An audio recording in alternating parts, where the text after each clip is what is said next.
Hola, muy buenas tardes a todos. Para mí es un placer estar nuevamente con cada uno de ustedes. Para los que no me conocen, mi nombre es Daniel Andrés y estoy aquí hoy para hablarles acerca de algo muy actualizado, que es el tema de cómo la pandemia, a la cual todavía estamos atravesando, ha cambiado ciertas situaciones de trabajo, todo lo que es el mercado laboral y específicamente la parte de la educación y ese feedback que hay entre profesor y alumno y cómo es la calidad de la educación. Muy bien, entonces una de las primeras cosas que quiero hablarles es que efectivamente para nosotros fue un cambio muy brusco lo que ocurrió desde el año pasado cuando la Organización Mundial de Salud declaró pandemia a nivel mundial y entonces nos obligó a quedarnos en casa. ¿Qué pasó en ese momento? Lógicamente hubo personas que ya no podían ir a sus trabajos y comenzaron a utilizar el método online para poder trabajar, para poder estudiar. Y entonces, ¿qué ocurrió con eso?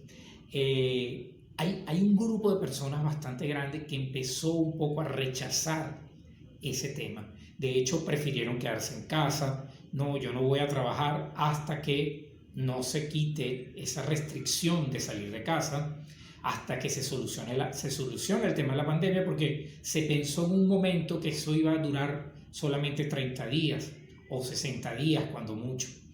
Entonces había cierto rechazo porque las personas no estaban, había muchas personas que no estaban acostumbradas a trabajar desde casa, a trabajar en línea, y hay una tendencia a pensar de que ese nuevo espacio online es algo muy frío, sin ningún contacto humano, y entonces, lógicamente, los trabajos no se iban a desarrollar de la mejor manera, no se iba a hacer con mayor efectividad y la productividad podía caer. Pero yo pensando un poco, antes de la pandemia, ya nosotros trabajábamos con lo que es la metodología online. O sea, no es algo novedoso. De hecho, existía en muchísimos países. En primer lugar, el teletrabajo. Empresas transnacionales que se encargaban de realizar contactos, reuniones de trabajo, seminarios a través de este método online. Ya eso existía muchísimo antes de la pandemia. Entonces, también teníamos a nivel de trabajo lo que es la figura del freelancer. El freelancer es una persona, vamos a poner por ejemplo un diseñador gráfico que trabaja de manera independiente y podía ofrecer todos sus servicios a cualquier empresa, estuviera donde estuviera.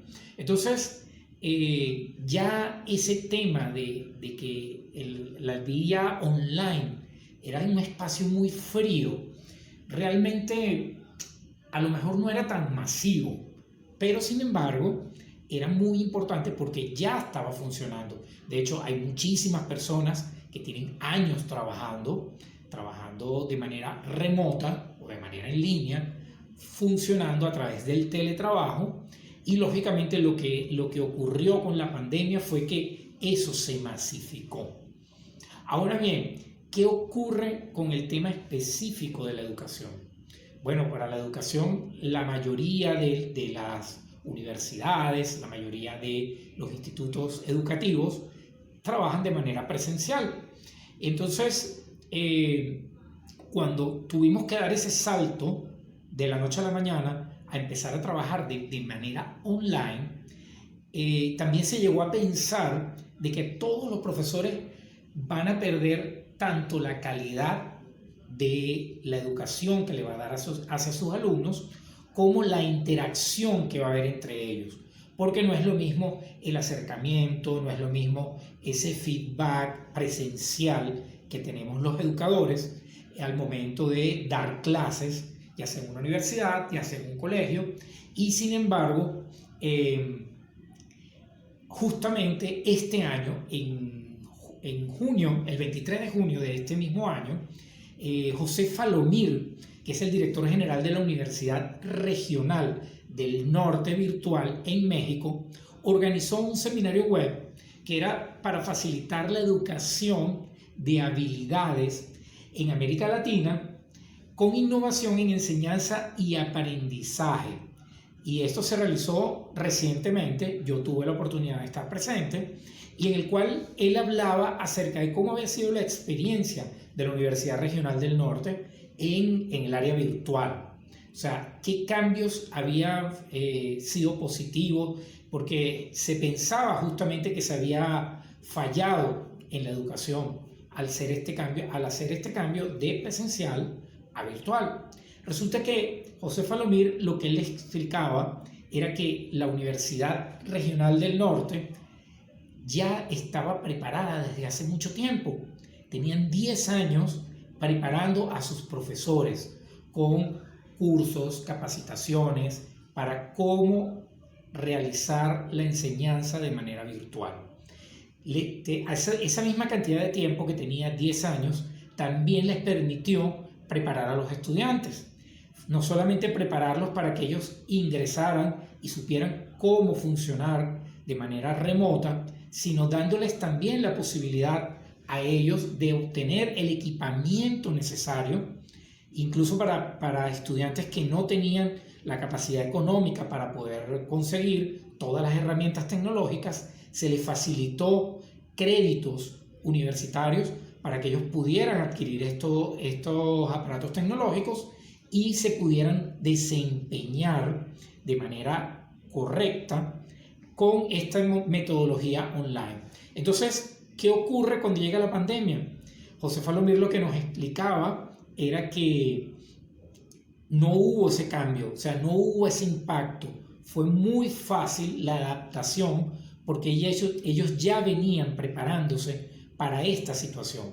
Entonces, nos deja una gran enseñanza porque realmente nosotros tenemos que siempre tener una visión hacia el futuro. Y cuando llegó ese futuro, que fue que por obligación no habían más clases presenciales y sí o sí había que estudiar de manera online, ya ellos se encontraban adaptados, tanto la universidad como los profesores y finalmente los estudiantes, que eso es muy importante. Los tres pudieron hacer una sinergia muy interesante y conseguir realmente el objetivo, que era no solamente mantener la calidad de la educación, sino fue realmente superó las expectativas.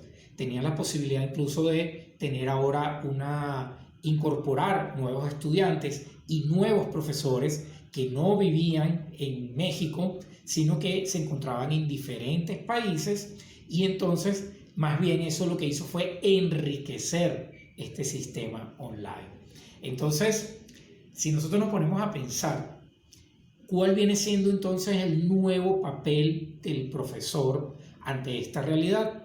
Bueno, ya no hablemos de la Universidad de México, vamos a hablar en general.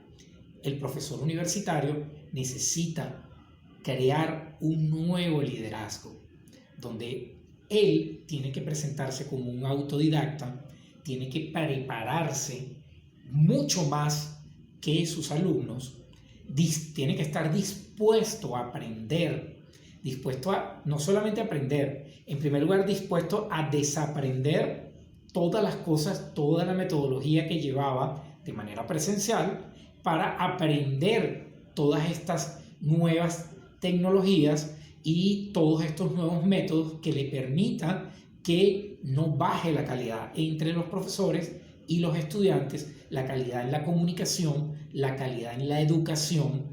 Tiene que haber una mayor empatía con estos estudiantes, porque generalmente todos, en el momento en que llegó esa notificación donde todos teníamos que, de alguna manera, sí o sí, empezar de la noche a la mañana a trabajar con clases online, entonces, si los estudiantes se encontraban un poco perdidos, los que nunca habían tenido la experiencia de ver clases online, inmediatamente tienen que recurrir al profesor. El profesor tendría que estar previamente más capacitado que los estudiantes para poder guiarlos en este proceso de adaptación.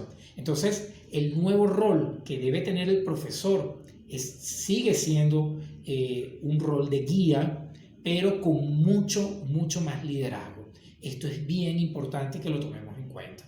Ahora, si se piensa que el nuevo papel del profesor ha quedado rezagado y desplazado por la tecnología, pues yo no estaría tan de acuerdo, porque yo les voy a contar mi experiencia como profesor en la Universidad de Margarita, que ya yo he tenido la oportunidad de dar no solamente clases presenciales, sino clases online.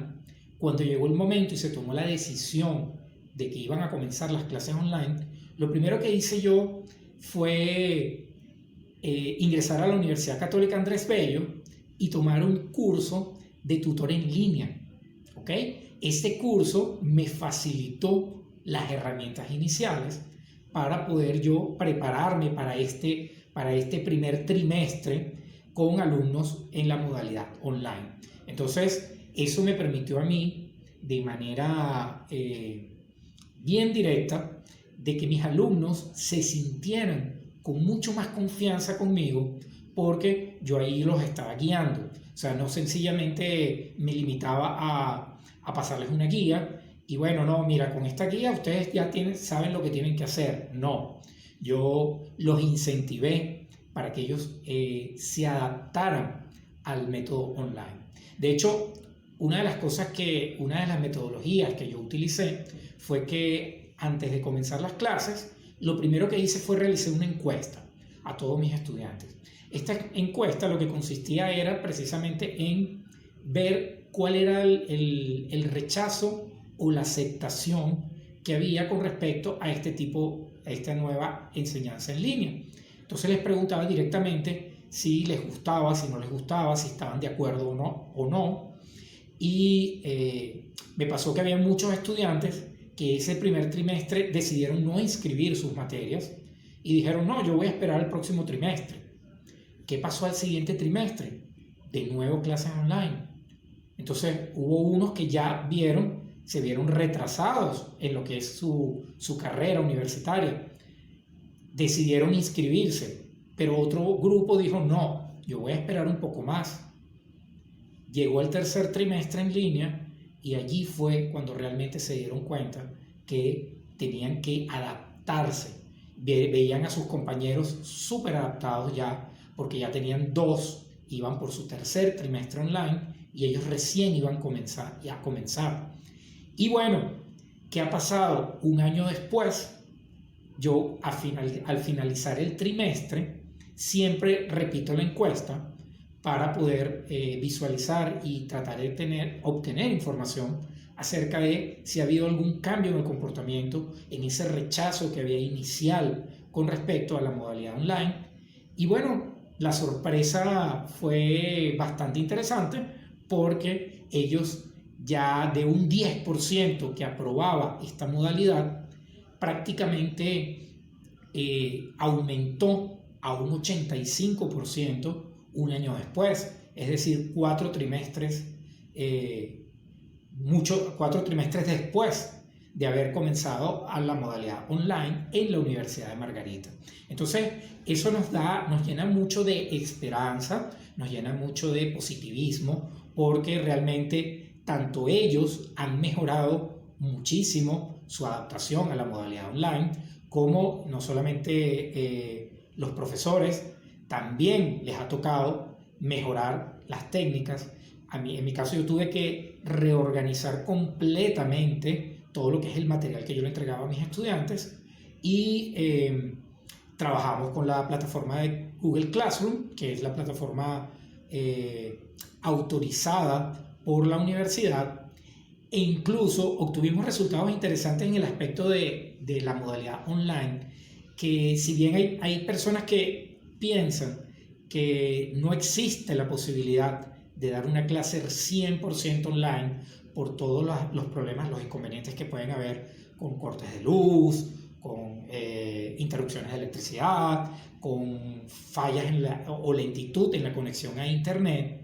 Lo que yo hice, según mi experiencia, fue crear un compromiso mutuo entre el profesor y estudiantes, donde había que jugársela todo por el todo por estar presente en todas las clases, por tener plan A, plan B, plan C y plan D, para poder estar con conexión y con electricidad al momento de las clases. Y eso se creó una sinergia tan positiva, pero tan increíble, que la asistencia de mis clases llegó a ser el 90%. Es decir, solamente un 10% eran alumnos que no lograban conectarse a las clases online.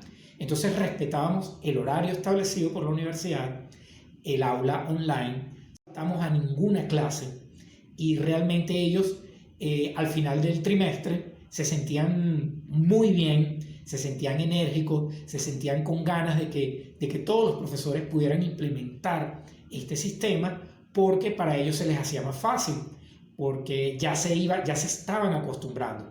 Entonces, ¿en qué consistían estos planes B, planes C, planes D? Bueno, si ya yo sabía que, por ejemplo, había un corte eléctrico programado en el sector donde yo vivía o donde yo trabajaba, justamente en el horario de clase, ya yo sabía que tenía que movilizarme e irme a un sitio donde sí había electricidad para poder sí o sí estar presente en la clase online. Entonces, eso fue una gran noticia y de verdad que superó no solamente mis expectativas de cada uno de los estudiantes. Ahora bien, sin embargo, hay personas que insisten en pensar que esta nueva generación que se está creando con las clases online va a ser una generación perdida. Bueno, yo quiero decirles que para mí eso es imposible, imposible, porque estos nuevos alumnos van a ser más sabios, vienen con una enseñanza híbrida, conocen lo que es el método tradicional, las clases presenciales, y ahora conocen y se manejan muy bien en lo que son las clases en línea. Entonces, ellos no pueden ser una generación perdida porque tienen mucho más conciencia ecológica por todo lo que ha pasado post pandemia, y no solamente pensarán en cambiar el mundo, es que decididamente ellos están dispuestos a hacerlo. La generación, por ejemplo, mi generación, hablaba acerca de cómo cambiar el mundo, pero no había algo bien concreto para hacerlo. Yo estoy seguro y yo apuesto por esta nueva generación que realmente tiene todo lo que se necesita y ya tiene el camino correcto, ya tiene el plan visualizado, ya tiene cuáles son los pasos a seguir, la hoja de ruta para poder alcanzarlo, y eso es lo que nos va a garantizar la sobrevivencia en este planeta para las próximas generaciones. De verdad, para mí ha sido un verdadero placer hablar acerca de mi experiencia y acerca de este tema que me apasiona muchísimo y que sé que a todos ustedes les va a dejar esta información con aclararles muchísimo más sobre todas estas cosas que de alguna manera, pudiéramos estar causarnos algún tipo de duda, de confusión, pero que se ha demostrado que no solamente en países como Venezuela, donde tenemos un poco más de dificultades, no dificultades, digamos desafíos, tenemos más desafíos que quizás en otros países del mundo, se han logrado superar. Si mis estudiantes lo lograron hacer, hay muchísimos otros estudiantes que solamente tienen ganas de superarse, solamente tienen ganas de aprender y buscan la manera y buscan la forma de conseguirlo. Así que realmente yo veo el futuro muy, muy positivo. Veo a esta generación con todo lo que se necesita para cambiar la manera de vivir en este planeta, y estoy seguro que lo van a conseguir, y estoy seguro que voy a vivir para estar presente y poder ver todos estos cambios. Para mí ha sido un placer entonces estar esta noche con todos y cada uno de ustedes. Les deseo un excelente día y no se olviden, por aquí les quiere mucho Daniel Andrés. Muchísimas gracias.